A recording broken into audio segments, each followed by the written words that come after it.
All right, let's start the session. So, good evening, good afternoon, and good morning, depending on which time zone you're joining us from. And a warm welcome to each one of you. Thank you so much for taking your time to join this session. And before we proceed, I would like to introduce our speaker for today, Mr. Kok. He was the only Intel employee who defined his own job function and charted his own course to champion a new way of thinking or working in the company.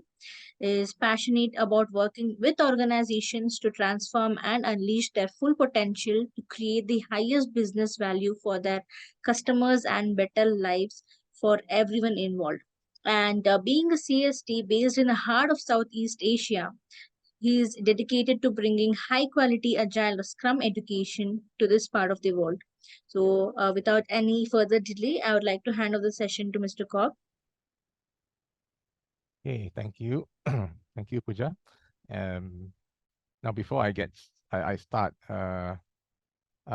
so Pooja, this is a webinar, right? So does that mean that the participants can't talk to me? No, nothing like that. They can talk to you. Oh, okay. Yes. So, but I can't see them. Looks like. Is that right? Yeah. If they want to talk, they can raise their hand. I'll allow them to talk. Okay. All Yeah. right.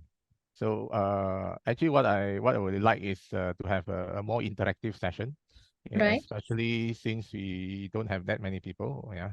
So it's only a few people, so we can have like more like a conversation, yeah. So, this is not a presentation, so I've not prepared any slides or anything to show you, but this is more like a uh, like more like a conversation, yeah, for us to learn something. Okay, so I would prefer if the participants are able to ask questions and even turn on the video, and I can see them. That'll be great.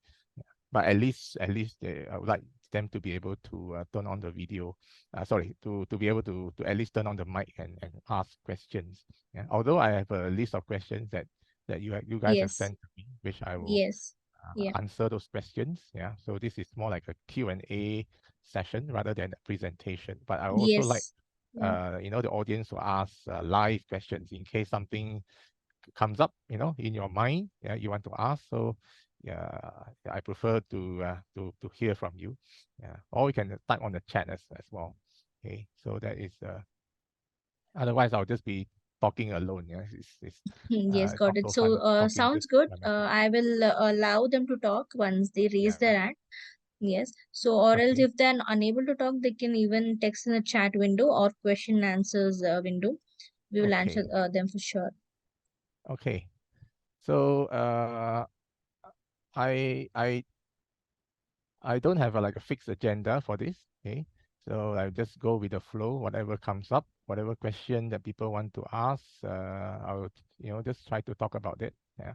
But I'll also be addressing the questions that I have received.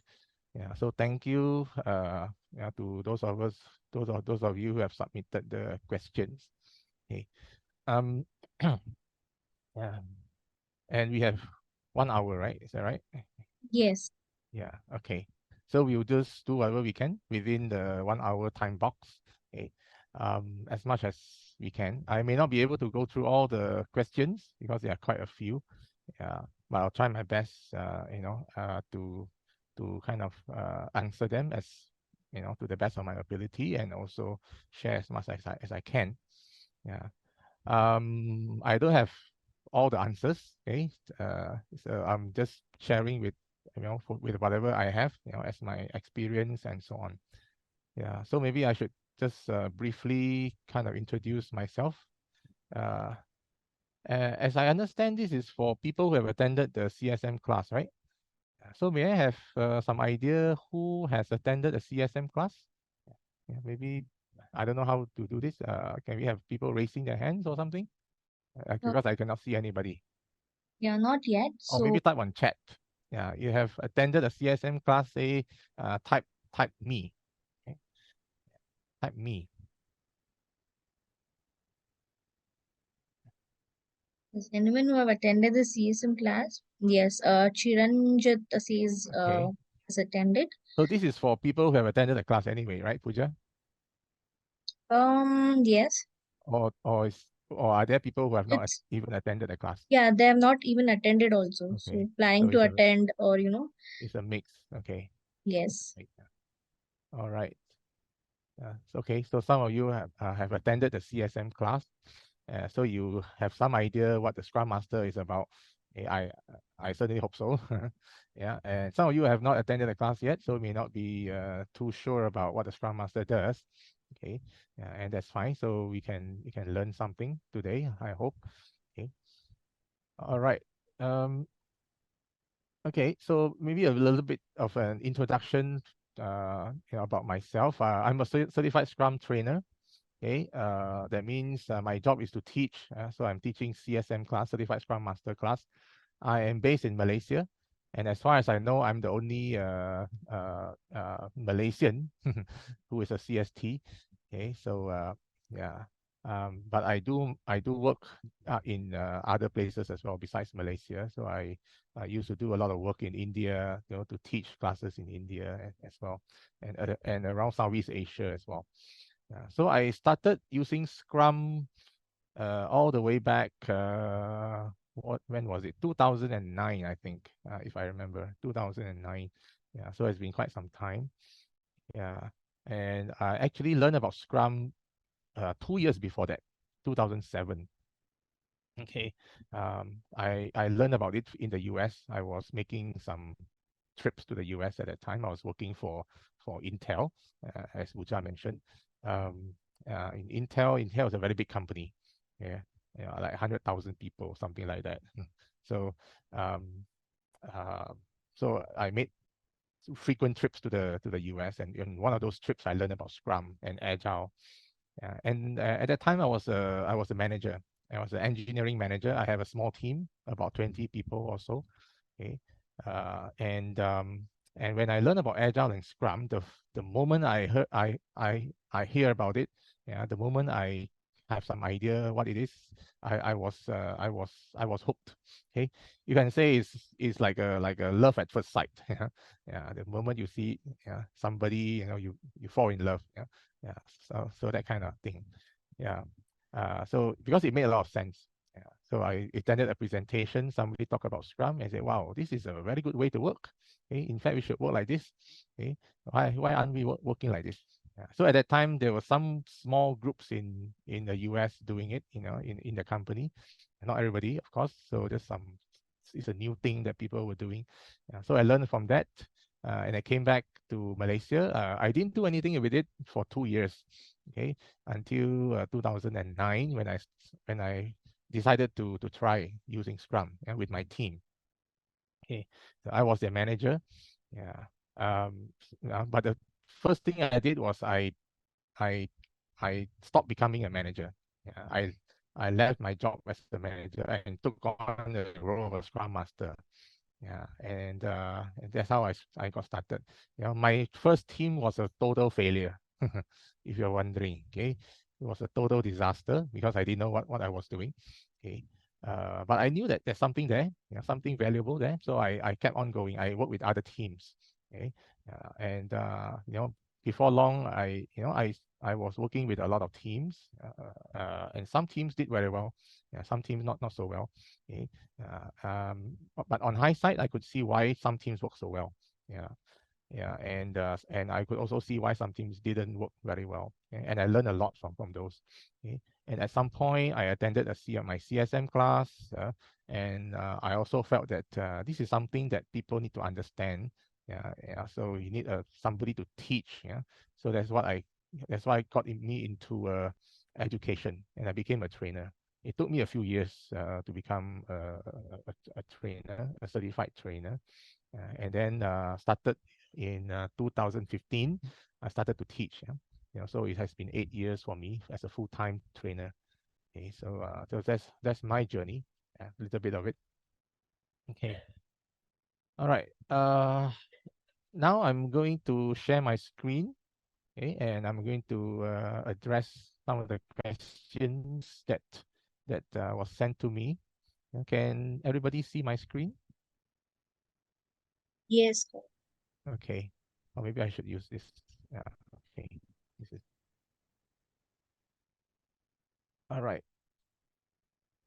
Okay. So thanks for the questions. Yeah. Uh, yeah. I'm just going to, you know, address this in the order that I see them. So we're not going to prioritize or anything. Okay, make it simple. All right. The first question says, could you elaborate on the key responsibilities of a Scrum Master as a servant leader within a Scrum team? Yeah. So within a Scrum team means the Scrum Master, product owner, and the developers. Yeah, this is what we call a Scrum team. These three roles working together. Yeah. So a key responsibilities of a Scrum Master.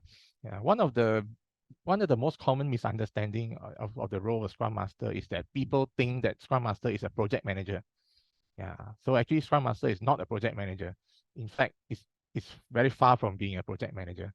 Yeah. So Scrum Master, first of all, doesn't manage the project for the team and for the product owner.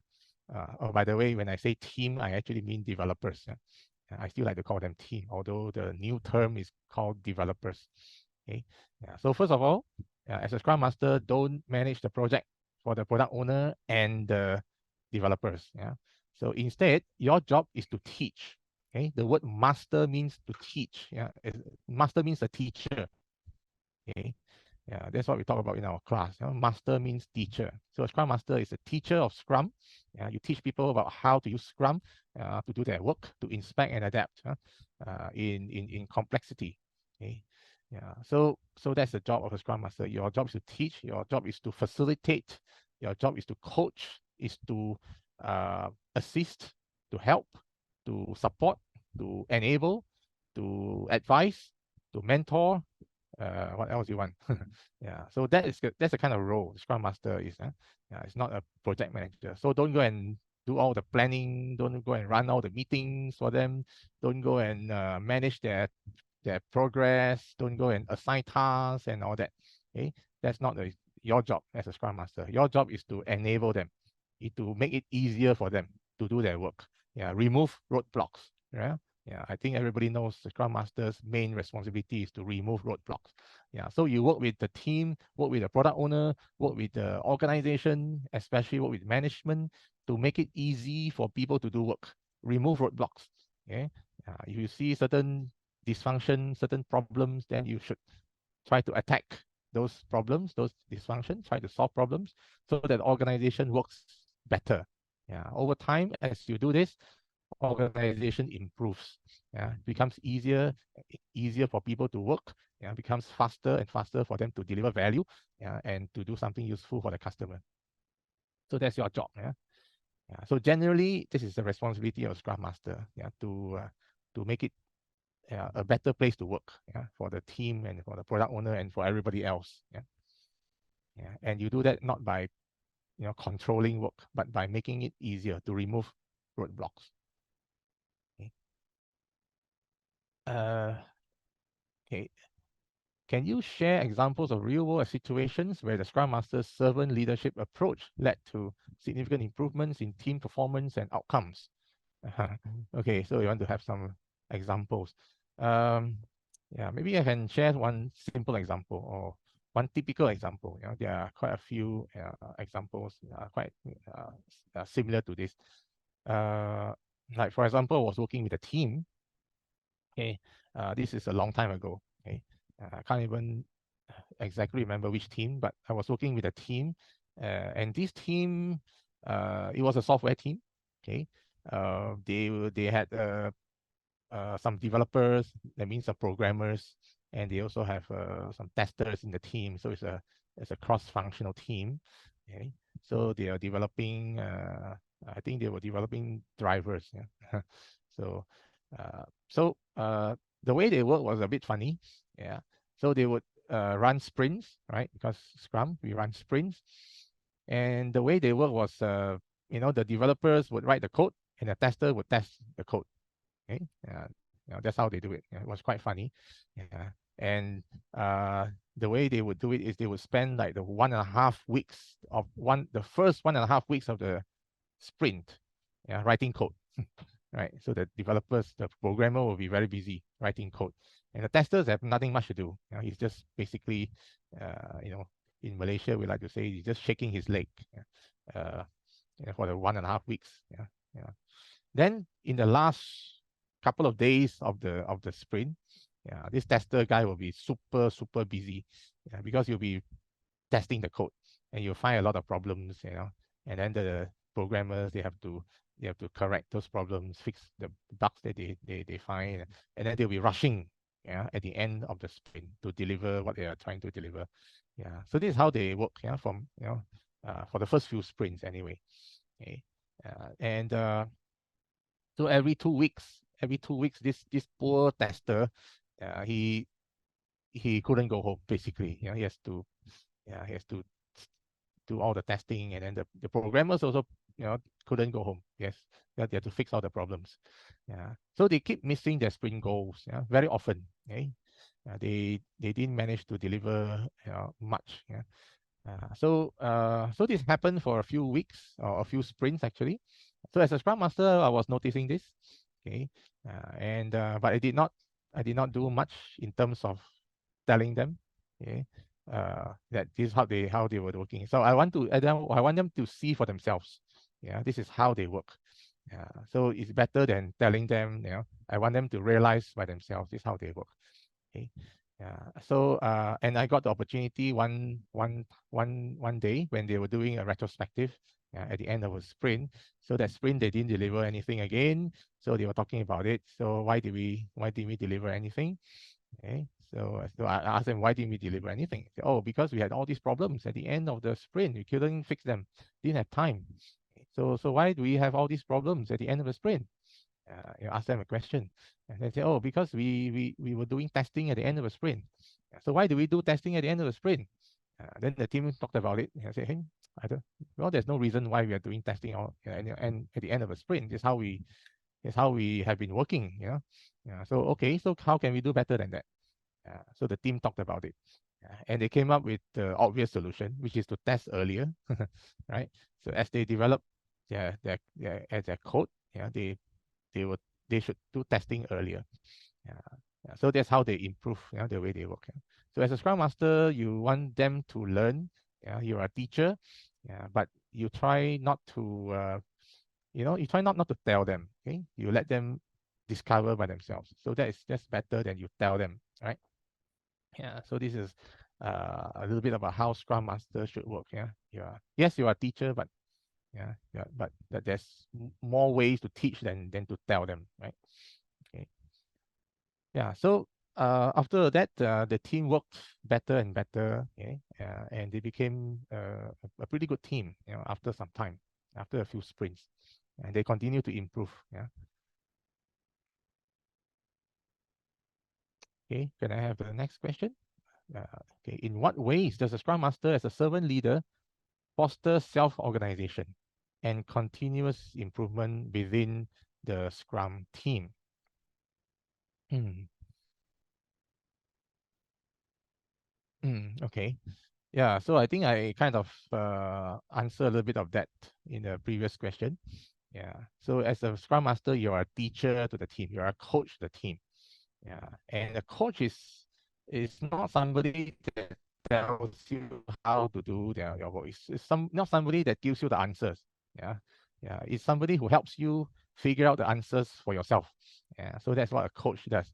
Yeah. So a coach doesn't give you answers. Yeah. And instead, he works with you to help you to let you figure out the answers yourself. Okay. So that is a Scrum Master working as a coach. Yeah. As a this is one of the things that Scrum Masters do, to coach a team. Yeah.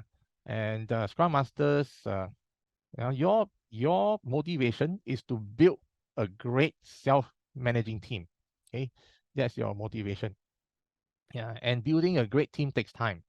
Yeah, and you have to let them come together to learn how to work together to become a great team. It's not that something that you can just arrange, and suddenly becomes a great team. Yeah, so you have to let them have the time to learn, to realize, to come together, to figure things out, to make mistakes, to fail, to learn. Yeah, so to improve.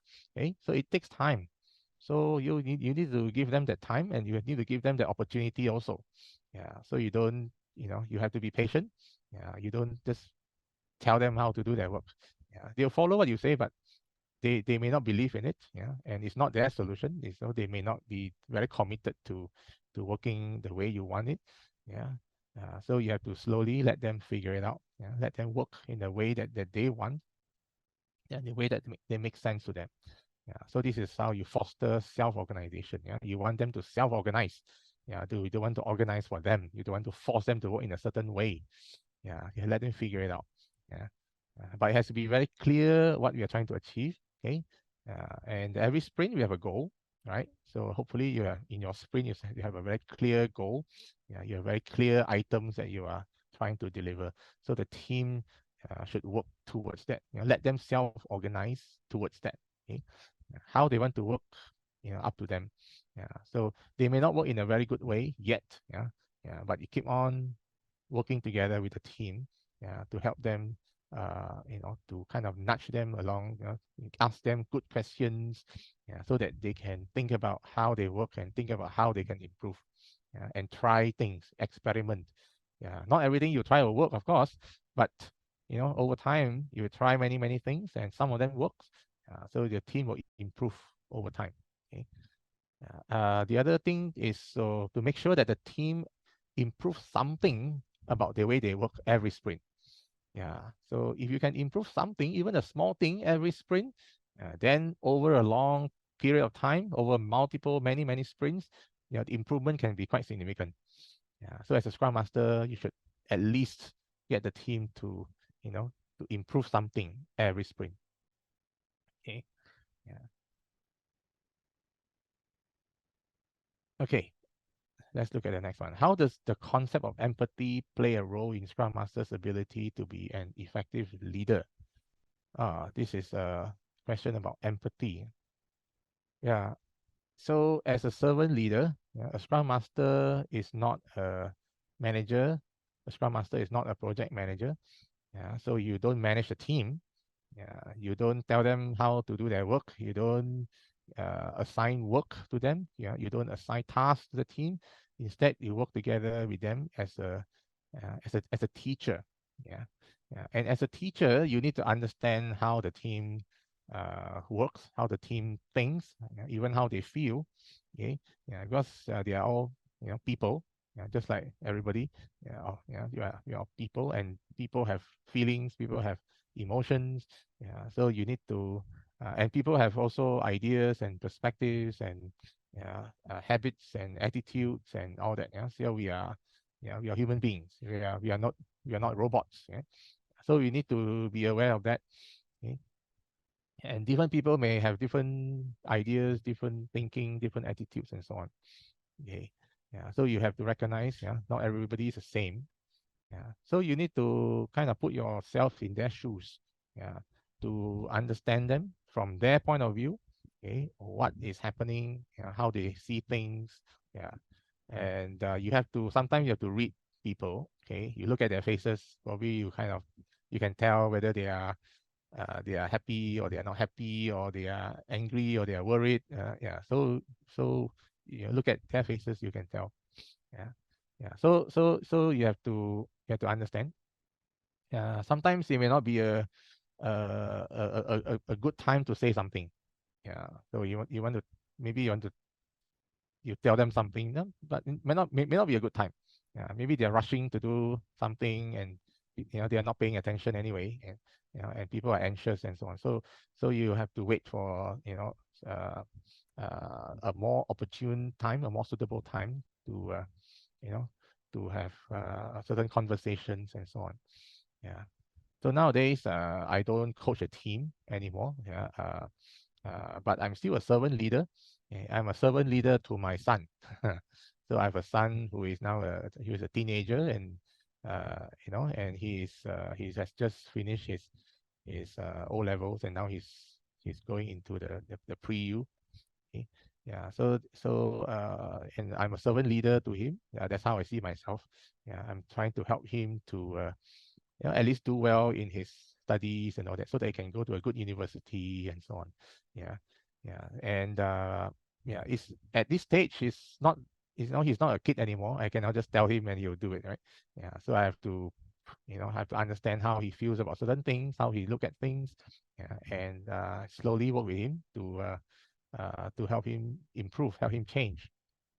Okay, I cannot force what I want on him anymore. I cannot tell him to do things anymore. So I have to influence him. In other words, so I have to understand certain things I want to tell him, but may not be a good time now. Maybe he's just coming back from school and he feels tired and he's angry with something, and so on. So it may not be a good time to talk about something. So I may have to wait for a while. Maybe after dinner or after he has taken his bath and having a rest, then maybe it's a good time to talk about something. So you have to be more aware of these, because we are dealing with people. Okay. What's the core idea behind Scrum as a servant leader, and how is it different from traditional leadership? So this is talking about servant leader itself. By the way, the new Scrum guide does not have this term anymore. Yeah, if you read the new Scrum guide, the Scrum guide calls this a leader who serves. Scrum Master is a leader who serves. So it's no longer servant leader. But in the past, in a previous version of the Scrum guide, yes, Scrum Master is called a servant leader. So a servant leader is a kind of it's a kind of leadership style, right? Being a servant. So as a Scrum Master, you are a servant and a leader. You are both a servant and a leader. But you are servant first. Then you are a leader. So that means what you are doing is you are serving. You are serving. You're serving others. You're serving the team. You're serving the product owner. You're serving the entire organization. In fact, So you're serving everybody in the organization. Okay, and by serving, you are doing something for other people, right? That's what it means. To serve is to do something for others. Yeah. So so you are helping, to coach the team, for example. You're helping to solve problems, for example. You're helping to remove some impediments, some roadblocks. Okay. You're helping the organization to change, to become better, a great place to work. So you're doing all these to serve others in the organization.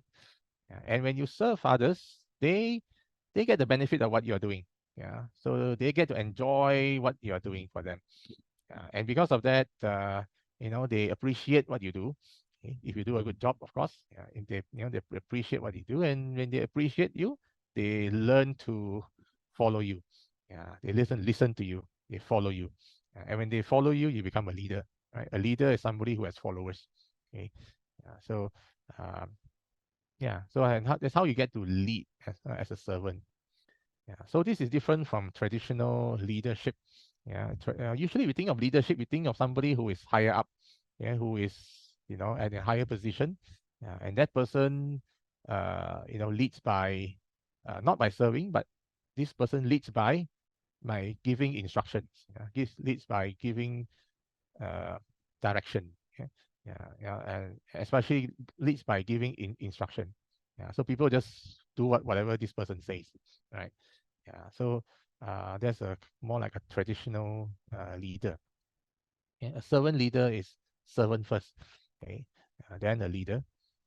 And as a servant leader, your interest is in making others better. Okay, the people that you serve, make them better. Give them a better life. Okay, and make the environment better for them so that they can get their work done more easily. They can achieve goals and make progress more easily. So that is your motivation. You want to help. You want to help them, be better, work better, etc. So and your is also um your intention to see that people grow. So you want the team to become a better team. You want people to become to improve in the way they do work, in the improve as a person. So that's your motivation. So and that's why you become a servant leader. So for me, I become a Scrum Master because I see a better way of working Scrum, and I want to help the organization adopt this new way of working. Okay, so and I did it out of my own initiative. Yeah, I didn't. My boss didn't ask me to do that. Okay. In fact, my boss didn't even know what Scrum was. It was quite early on. Yeah, so it's my own initiative. I wanted to help. By the way, if you're interested, where does this servant leader idea come from? It came from it came from this person called Robert Greenleaf. Yeah, so Robert Greenleaf was let me see if we can, yeah, we can yeah, you can just search for it. So Robert Greenleaf. So this guy basically, yeah. So he came up with the idea, I think in the 60s, I think somewhere around there, or 1970, yeah, long time ago. He used to work in AT&T, yeah, and he read this novel by a very famous author called uh, Herman Hesse. Yeah? Some of you may have read about this.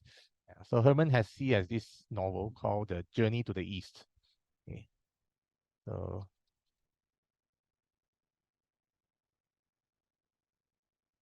not Journey to the West, but Journey to the East. Yeah. So this is the novel that Robert Greenleaf read. Yeah. So in the story, the story is about a pilgrimage of a group of people to somewhere. So it's a mythical journey. Okay, and they have a servant. Yeah, the servant's name is Leo. Okay, so the servant is the one who takes care of this group of people on a journey somewhere, yeah, to a mythical place. And this Leo takes care of them very well. Okay, not only the working for them, yeah, taking care of them, but one day this servant went missing, and this group of people became they were lost, yeah, basically, yeah. They couldn't manage themselves, they were lost. Okay, so yeah, and then they realized the importance of this servant Leo. Okay, uh, um, and then in the end they managed to find this person again. Yeah, and this person turns out, this servant person Leo, it turns out to be the leader uh, of the of the place that they are going to. Yeah, they are making a pilgrimage to some mythical place. Yeah, so Leo turns out to be a leader, of that place. Yeah, so he's a leader. Yeah, he started as a servant. Yeah, but actually is a leader. Yeah, so this something like that. You can read about it. Yeah, so Robert Greenleaf got this idea about this servant leader from this novel, yeah, that he read. And he wrote an article called it's a long article. It's called "The Servant as Leader." Yeah, so I went to find this article, "Servant as Leader." Yeah, you can read about it. Yeah, it's a 40 page article. So in which he describes the servant leader. Okay, so there are some characteristics of the servant leader. Yeah, you can read about it. Okay, you can also search for the uh, characteristics. Yes.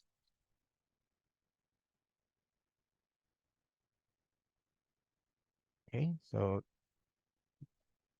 yeah, there are not characteristics. 10 principles of certain servant leadership. Yeah, there are a lot of videos explaining all these. Yeah, so you can watch them yourself. Yeah, so these are uh, it's one of the leadership styles. Yeah, there are other leadership styles as well.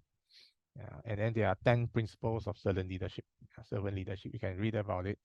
So listening, okay, empathy. We talk about empathy, healing. Okay, uh, so healing is about not only fixing problems, yeah, but to be more uh, to be more enlightened, yeah, as a human being. Yeah. Yeah. So all of us need to be healed. You are not healing only the team, but you are healing yourself also. Okay. To to be more uh, to, to to be wiser. Okay. Yeah, so that we can live better. Self-awareness. Yeah. So you need to be aware of what you are thinking. Yeah, your own views, your own biases, your own your own tendencies. Yeah, you need to be aware. Yeah, yeah. So in my job as a father, yeah, so I'm need to be aware that I'm very different from my son. Yeah, the way we think is different. Yeah, we have this generation gap also that comes into play. So we need to be aware of how I think versus how he thinks. Okay. So there are certain things that I want that he may not want, right? Yeah, so he may not agree with me. So yeah, so but we need to be aware of that. Yeah, sometimes we are imposing our opinion on other people. So you have to be aware. Persuasion is another one. Okay, conceptualization, foresight, stewardship, commitment to growth, building community. So all these are you can actually read them in this article that's written by Robert Greenleaf. So they are all there. So not I don't have time to go through the details, but they are all here. If you're interested to find out to explore more. Okay. Now let's go back to our questions. I hope I have enough time to address at least most of these. Um, where are we? Yeah. What are key duties of Scrum Master as a servant leader in Scrum team? I think we already talked about that just now. How does servant leadership align with agile values in Scrum? Okay. And this is the same question. How does agile values? I think what you mean by agile values is the manifesto, right? I think that's what you mean. Yeah. So agile manifesto. So those of you who have attended the CSM, you probably know what this is about. Okay. Uh, so this is the Agile Manifesto. Okay. So this is uh, yeah, the manifesto talks about the four things that we value. Yeah. The individual's interactions. Yeah, we value these more than we value processes and tools. Yeah. We also value working software more than we value comprehensive documentation. We value customer collaboration more than we value contract negotiation. We value responding to change more than we value following a plan. Yeah, we are saying that those things on the right, yes, they are still valuable, but they are not no, they are not as valuable as those things on the left. We value the ones on the left more. This is what these are the agile values. Okay, so as a Scrum Master, basically the agile values is about our mindset. When we do our work, our complex work like developing a product, we want to have this kind of mindset. We want to emphasize or focus or value those things on the left more than we value those things on the right. Yeah, we value people working together more than we value forcing them to follow a certain process and forcing them certain tools. Yeah, so and so on. Okay. So as a Scrum Master, you need to watch out for these. Are we still leaning more towards the right, or are we leaning more towards the left? Okay. So you can observe, how people work in organization. So for example, you see that we are still very process oriented. Okay. So for example, one team needs to talk to another team. Okay, and this team says, "Oh, we have to submit a ticket, to ask a question to that other team." Then this is very process oriented.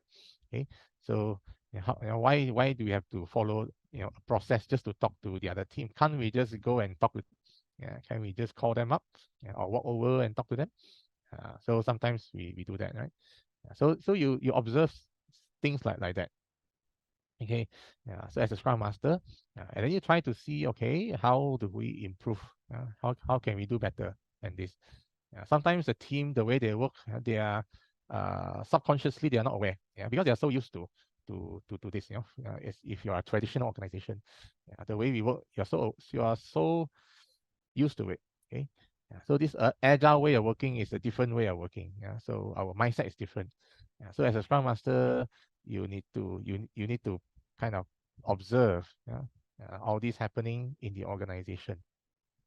Okay, observe how people work together, yeah, the interactions, and you can see that certain interactions are not helpful. Certain interactions, certain things that we do are not useful.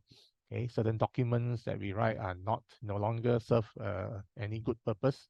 Okay, so things like that needs to change. As a Scrum Master, you have to work with people in the organization to change those things, to improve so that we can work better. Yeah. So you always have this in mind, at the back of your mind. This is like your mindset, yeah, the way you look at things. So are we more leaning towards the left, or are we more leaning towards the right? Okay. Okay. Yeah. Sometimes when you adopt certain agile practices, yeah, so you can still be on the right, yeah. So for example, you have teams that adopt this practice called Scrum of Scrum. Yeah, Scrum of Scrum is a coordination technique, where different teams come together to talk about their work, every couple of days. Yeah. So yeah, and if people say, oh, uh, we need information from that other team over there, so I'll bring it up in tomorrow's meeting. Yeah, Scrum of Scrum meeting tomorrow. Then you have, that should ring a bell in your mind. How come we have to wait until tomorrow? Yeah, can't we just talk to them now? Can we just call them? Yeah, or walk over to their area and get the information we need? Yeah, why do we have to follow a process? Yeah, we are more leaning towards the right than to the left, in this case. So you have to watch out for that. Yeah. So as a servant leader, you help the team realize this, okay? And you help not only the team but everybody as well, the management, the customers, the product owner, stakeholders, everybody. So teach them these four, uh, manifesto value, and role model yourself as also. Yeah. How can a Scrum Master balance servant leadership with ensuring adherence to Scrum principles? Yeah, so I'm not quite sure about this question. Uh, yeah, why do you have to balance servant leadership? Yeah, can't you have both? Yeah. And adherence to Scrum principles. Yeah, Scrum is just a very simple framework. Yeah, it only has a few things: 3 roles, 3 artifacts, 5 events, 5 values. Yeah, that's all. And you have some simple rules that you follow. Yeah, so that's it. It's a very simple framework. Yeah, it doesn't have much to so-called adhere to. Okay, yeah, so it's not a process that you follow. It's just a framework for you to do your work. Yeah. Um, yeah, of course, there are some principles that Scrum follows, like for example, inspecting and adapting. Yeah, you are running sprints. Yeah, so you are trying to figure your way. Yeah, figure you are trying to navigate in a complex environment. Yeah, that's why we use Scrum. Yeah, uh, so as a Scrum Master, as a servant leader, you can use Scrum to teach people how to work together. Let them teach them how to use a framework, and let them use a framework, and let them run sprints. Teach them to do sprint planning, daily Scrum, whatever, all the things that we have in Scrum. Yeah, so teach them the roles, the developer role, the product owner role, Scrum Master role.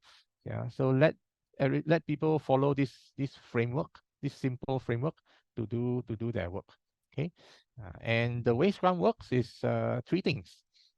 If you do it right, Scrum gives you 3 things: transparency, inspection, adaptation. Yeah. So in our class, we really stress on these 3 things. Yeah. Yeah. A few times. Yeah. Yeah. So Scrum makes things transparent for you. Scrum makes the organization transparent. It shows you what problems you have. so that you have a chance to address the problems. Yeah, that's how Scrum works. Yeah, so as a Scrum Master, you can use Scrum to surface problems. And when problems come to the surface, you can see them and you can do something about them. And you work with others in the organization to try to solve problems. You work with the team, you work with management, you work with the customers, the product owner, you work with finance, HR, etc., IT, to address these problems. Okay, so this is how you serve the organization. This is how you uh, serve the team, the product owner, the organization. Okay, you work with them to use Scrum to surface problems and you solve problems together. And by solving problems, the organization improves. So improves the way you deliver value and so on. Okay, this is how Scrum works basically. Yeah. So it's not so much of a trade-off that you need to balance. It kind of goes together, right? This is what you do, with Scrum. Use it to make the organization transparent so they can solve problems. Can you share success stories of organizations adopting Scrum as a servant leader? Uh, success stories of organization. I have some teams that are very successful in the past. Okay, uh, you know, um, that they are also like for example, I have one within the company. There was one group. Okay, over 100 people. Yeah, it's a quite a sizable group working. Working together. So they were successful. Uh, in a matter of few months, before Scrum, they were not doing very well. Yeah, so they were always late, in their delivery. Quality was poor. I think morale was suffering also. Yeah, people were not very happy. Yeah, their boss was certainly not happy with them. Okay, yeah, and there are some quality issues and things like that. Yeah, they also have some performance. They were also late. Late in delivering. Yeah. So after adopting Scrum, they run sprints. People learn to work together, to collaborate and to deliver incrementally, sprint after sprint after sprint, improving every sprint. Yeah. So after like a few months to a year, so those organizations became much better. Okay. And it certainly caught the attention of their big boss, who came to visit one day from the US. Okay, yeah, and then and he was a bit curious, what happened, how come they improved so much in a matter of months. Yeah, so that's where the boss learned about Scrum.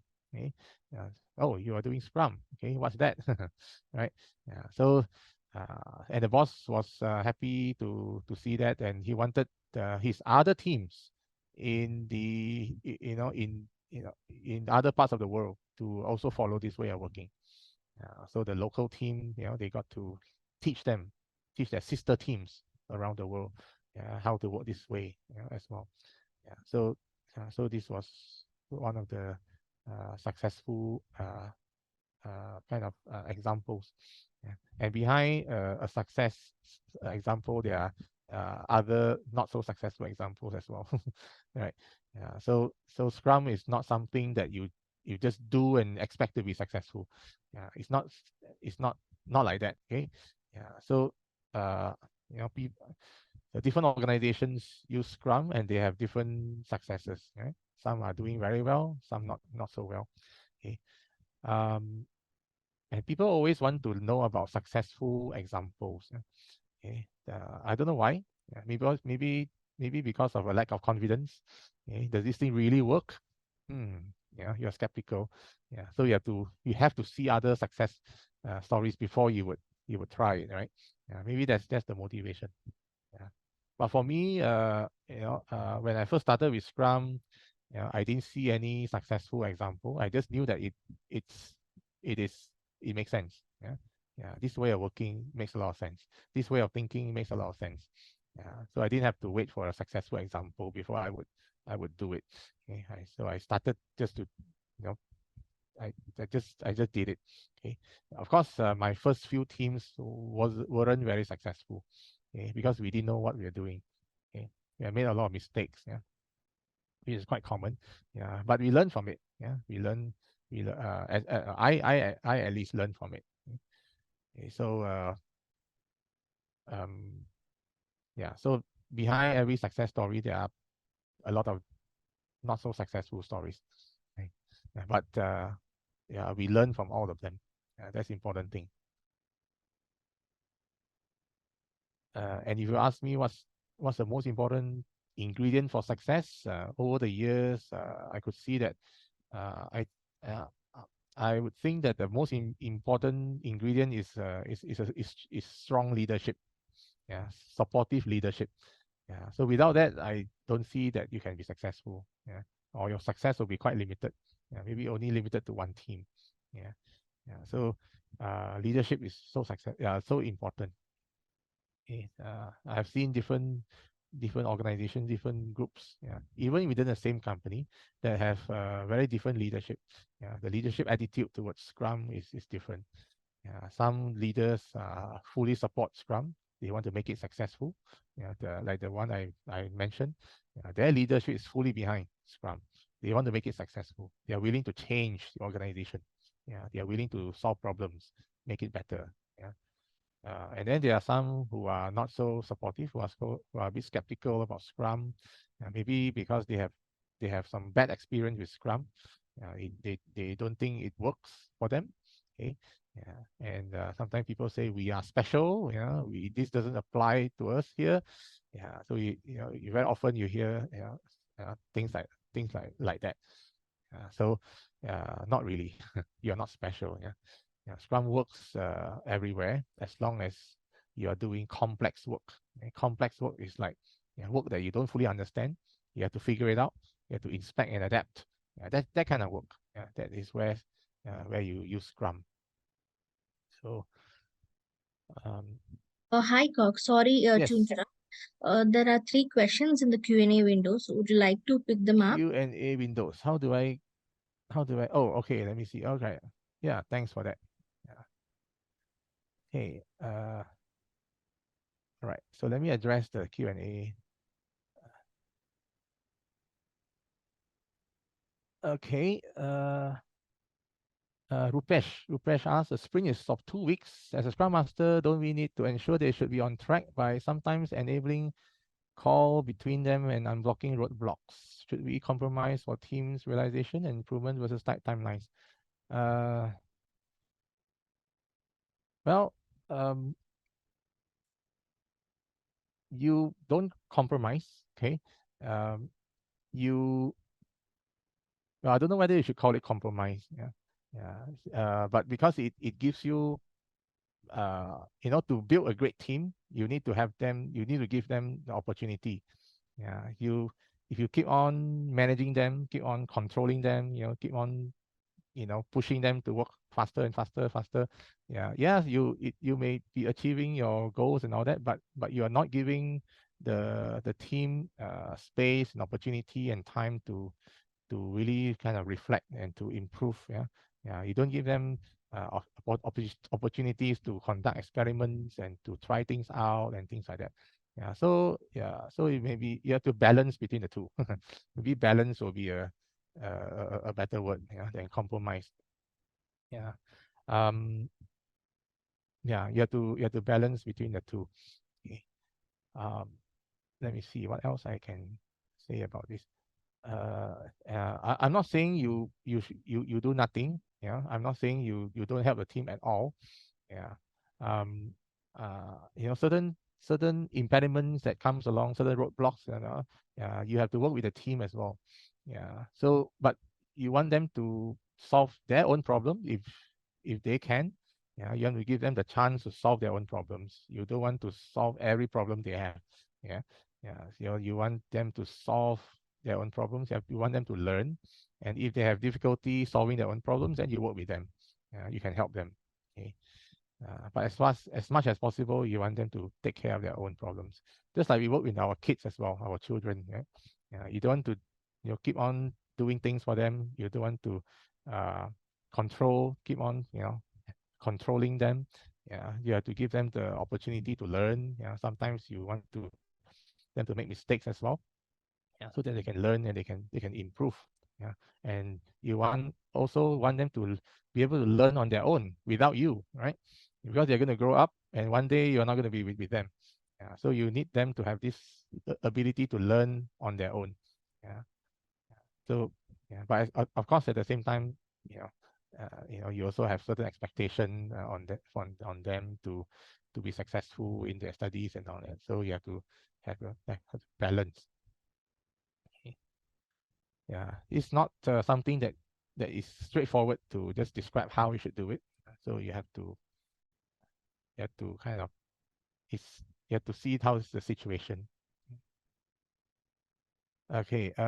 Valentina asks, what advice do you have for someone who has no technical background but is looking into transition to Scrum Master role?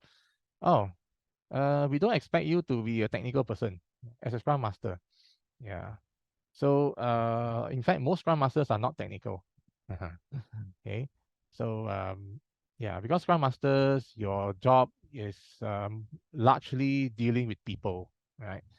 So you are solving problems, but not technical problems. Okay. We don't expect you to be a technical person, in fact. But if you're a technical person, then okay, that's good also. Yeah. If especially if you are really good at your technical skills, you can also coach a team on the technical work. Yeah. But that is not what the expectation on the Scrum Master. Okay. Yeah. But one thing about being a technical person, you also need to watch out. Okay. Yeah. So it's good to, it's probably fun to sit down and work together with the team. Okay. But you have to always remember that your job is not about doing work. Yeah. You're not doing their work for them. Yeah. So you are there to help the team. Yeah. Not to do work for them. Because it's sometimes it's very tempted to do the work for them because you are technical, and it's especially if you are good technically, you're very tempted to do it for them. Okay, so thanks for the question. So Valentina has another question. What should you do as a first-time Scrum Master after securing a role as a Scrum Master? Okay, what can you do? What should you do as a first-time Scrum Master? Okay. Mm, So I'm assuming you're referring to, you just got a job as a Scrum Master, either in your own company or in a new company. What can you do? What should you do? Well, one thing I can think of is to um, uh, I'm thinking of for me, I would I would conduct a class for the team, right? So that we are all on the same page. Yeah. So we understand what Scrum is about, and what the Scrum Master's role is, what the product owner role is, what the developer's role is, okay, and how do we use a product backlog, how do we run sprint planning, and so on. Yeah, so I would probably spend a couple of days conducting a class for the team, and even for an experienced team, if I'm a new Scrum Master for a team, I will probably still conduct a class for the team because even for experienced teams, they may not understand certain things or they may not understand it correctly. Yeah. So this is probably one thing I would do. Yeah. The other thing, of course, is to observe the team. Yeah. You probably want to focus on the team first. Yeah. Yeah. You don't worry too much about the other things in the organization. Yeah. You get to them later. Yeah. But you should focus on the team first. Yeah. That's the easiest thing to focus on, in the beginning. Yeah. So maybe you can observe the way they work. Okay. And and see how that can improve. Work with the team to improve the way they work. Coach them, facilitate. Yeah. And also see how they work with the product owner and how they work with the stakeholders. So you can, to kind of get the basic right first. Okay. And let them run sprints, and you observe how they work. In a sprint. Okay, and then work with them to improve. Okay, ask them questions. Okay, you may not want to just impose your thinking or your views on the team. Okay, instead try to understand them first. Yeah, so create that understanding of the team, so that you know them better, before you see, you try to see how they can improve. Certain things you may notice the way they work, which is not so good, or rather dysfunctional. You can see the way they work with the product owner, or the way they work with stakeholders, etc. So you can easily see if there's any dysfunctions there. Okay, and then get the team to work well first. So don't really worry about other things. Let them work really well first. Get them to do sprint planning, working with the product owner. Plan for the work that they're going to do in the sprint, and make sure they are able to get their work done in the sprint. Make sure they deliver, and then invite stakeholders to come and see during sprint review. Okay, get feedback. Let the team learn from the feedback. And then let them improve, let them work together with the product owner, to improve the product in the next sprint, and let them improve their own process in the next sprint. So get this basic mechanics going first. Let people learn how to work well together. Then only you go from there. So that this may be the first few sprints in your life as a Scrum Master. Okay. Let me see. We are already kind of over time already, by 6 minutes. Hey, let me see. There are a couple of, I think we have already talked about empathy. And are there any specific tools or techniques that Scrum Master can use to enhance their skill as a servant leader, better support their team? Okay. So that reminds me of this thing called the coaching wheel. I don't know whether you have seen the coaching wheel. So just search for agile coaching wheel. Okay, agile coaching wheel. Then you get a, a page in the Scrum Alliance website to talk about agile coaching. You can read about it. You can also look at this picture. But there's another website that's specifically for this. It's called agilecoachinggrowthwheel.org. Okay, let me put this here on chat so that you can check it out if you haven't. Yeah. So this is the agile coaching growth wheel.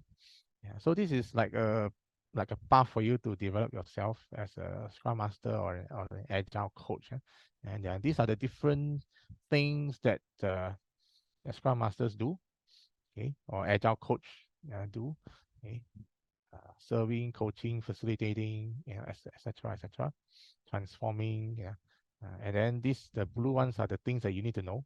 Okay, organizational design, agile mindset, frameworks, coaching mindset, and all that, facilitation skills. So a lot of things for you to learn. Okay, so this is like a menu for you. Okay, and actually there's a PDF you can download as well. Just click on this link, download the PDF. You can read it. It's 86 pages of content you can read. There's quite a lot of things here. I haven't read this as well. This is quite new. Okay, so you can check this out. Okay, so what else? Okay, anybody has any more questions? Yes, so anyone have any questions or any suggestions, comments, anything? Yeah, any comments? Because it's the first time we are doing this, so also good to know if you have any comments or any ideas we can improve how we do this. Yes. If you want to talk, I will allow you to talk. So if somebody wants to talk, please raise your hand. Yes, Amit. Yeah. Yes, Amit. Yes, You talk. Amit. Yeah, please. Yeah, hi, Sue. My name is Amit. Hi, and Amit. I'm a veteran and have served for 20 years in the forces. And I'm Great. transitioning from the military to corporate Mm-hmm. and with a non-technical background. Mm. And I was screened with this Scrum Agile methodology, which we can utilize. So could you correlate, if you can give some examples, how could we utilize our teachings at the forces and uh, use them in the corporate using these methodologies? Okay. Yeah. We are talking about Scrum, yeah, in this session. So Scrum is an agile framework, as we call it. Yeah, a framework is a frame or a structure of a process. Yeah. So Scrum is applied to what we call complex work. Yeah. Complex means work that you don't fully understand, work that can change, right? It's not really predictable. That kind of work. That's the kind of work we're talking about. For example, developing a new product. Yeah. So this is complex work because you don't fully understand what the customer is looking for, what kind of features you should have in your product that is useful for the customers. Yeah, and customers may change their mind. They want something else. Yeah, so that's the kind of work we are talking about. Yeah, and this is where we use Scrum. Yeah, so we need to be agile when we do this kind of work. Yeah, so that's why we use Scrum for this kind of work. Yeah, Scrum is not for it's not for work that is not of that nature. Yeah. For example, there are other types of work that are that is very a routine kind of work. Okay. For example, you are doing manufacturing in a factory. Yeah, the work that you do is always the same. Yeah, you repeat the same, same work over and over again. Yeah, Scrum is not for that kind of work. Okay, so Scrum is for uh, non-routine, what we call complex work. Yeah, work that can change, that can, not really predictable. Yeah, that kind of work. If you are working in a corporate, and if you are doing that kind of work, then yes, yeah, you can use Scrum. Yeah. So for example, there are some companies, like insurance companies or banks or something like that, yeah, and they may try to improve their customer experience. For example, right? The customer comes and apply for a loan. You know the existing experience is like this. They want the customer to have a better experience. So they may have to change the way they work with the customers. Maybe they have to, instead of having customers filling forms and things like that, they may make it digital, or they may make it easier for the customers, and less work, and faster. Yeah, so that kind of work. Okay. Yeah. You may not know exactly how you can achieve that.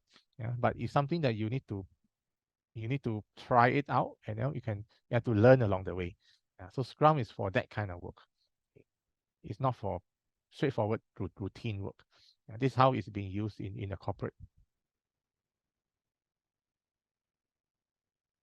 So if you're doing that kind of work, then you can use Scrum. I hope that Yes. Yeah, gives you some thanks you. clarity, Amit. So basically, you will have to explore the ways after going through the course, and then maybe you can look at the problem statement and try to solve it with the given framework, which Yeah. yeah. It has to Thank do with the kind of work you're doing. If yeah. you're working in a bank and your job is to, I don't know, I'm not an expert in working in a bank, but I'm trying to think of some routine work, working in a bank. I don't know, maybe your job is to clear checks or something. I don't know. Okay. It's that kind of work is what we call routine kind of work. Yeah. Then you don't use Scrum. Scrum is for something else. Scrum is for complex work. Okay. Thank you, Sue. You're welcome. Thank you, Amit. So Valentina has raised her hand. So yes, Valentina. Yes, Valentina. Hello, thank you so much. My name is Valentina. My question is this. So I have a background in business development. I've been a territory manager. You know, I've held so many roles over the course of my career. So right now I'm looking to transition into, you know, a Scrum Master role. So my concern is I don't have experience as a Scrum Master on my CV. So what can I do to position myself to be able to get into that field? Okay. Well, you have to learn. Yeah, you have to, you know, for a start, you have to learn what a Scrum Master is about or what Scrum is about. And you can attend a course for that. For example, the Certified Scrum Master course is for you to learn about Scrum. Okay. You can also read about it. You can read books. No, sorry. I'm saying in terms of my CV, you know, putting my CV out there, how can I, you know, position myself to get that job? I actually have like a knowledge of Scrum. I know what Scrum is. I know Okay. what Agile is. I have that. Okay. But then how do I All right. compete, you know, with other people who are trying to get that job? What can I do in terms of my resume? Yes, getting there, you know, for someone who has no experience as a Scrum Master and I'm going for an interview. So what can I do to put myself to let my recruiter, to let the recruiter know that I am capable, I can do this job and I can deliver as a Scrum Master? How can I showcase myself? Well, somehow I suppose you have to get the experience. Yeah, you have to start somewhere. And without experience, I think it may not be easy. Yeah, because usually people, when they hire Scrum Master, they want to have some people who are experienced. Having the certification may help, or it may not, depending on the hiring organization. So some organization they you know, they see that you have a certification. Well, at least you know what is Scrum and so on. So they may you know, they may consider hiring you. But some organizations, they may want you to have some experience. So so different organization may look at it differently. So you can try working. I mean, you know, you may try different organizations, but somehow you have to start somewhere and getting the experience. So you have to figure out how to get the experience. I think that is something that you have to do eventually anyway.